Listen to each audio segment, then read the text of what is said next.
तर आपल्या सर्वांना माहीत आहे की विद्यार्थी म्हटलं की त्याच्या जीवनामध्ये तो काही ना काही अचीव करत असतो आणि विद्यार्थ्यानं स्वतःची ओळख अचीव्हर म्हणून जर केली तर आपली ध्येय जे आहे ते आपल्याला कळायला सोपे होतं. त्यानंतर आहे रिअलिस्टिक.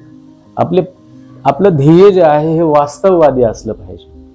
म्हणजे स्वप्नाळू वृत्तीपेक्षा, काल्पनिक वृत्तीपेक्षा आपण प्रॅक्टिकली त्या ध्येयाला कसं ओळखलं आहे किंवा ते ध्येय कसं मिळवायचं आपल्याला, यासाठी वास्तविक जगतामध्ये आपल्याला यावं लागेल आणि वास्तविकतेमध्ये जे ध्येय असतात तेच आपल्याला कष्ट करण्यासाठी चांगली प्रेरणा देतात आणि ते आपल्याला मिळवता येतात.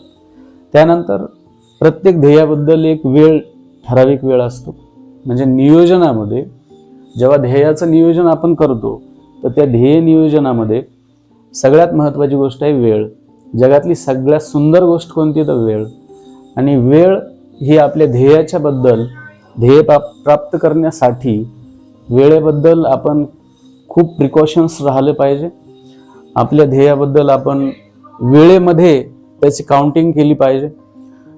3 प्रकारची ध्येय जर आपण डोळ्यासमोर ठेवली, जर शॉर्ट टर्म मध्ये मिळवता येणारी ध्येय, 1 वर्षामध्ये 10वी 12वी नंतर 1 वर्षामध्ये स्किल ओरिएंटेड अशी काही ध्येय असतील टाइम बाउंड, 1 वर्ष 2 वर्षामध्ये आपल्याला ती मिळवता येतात.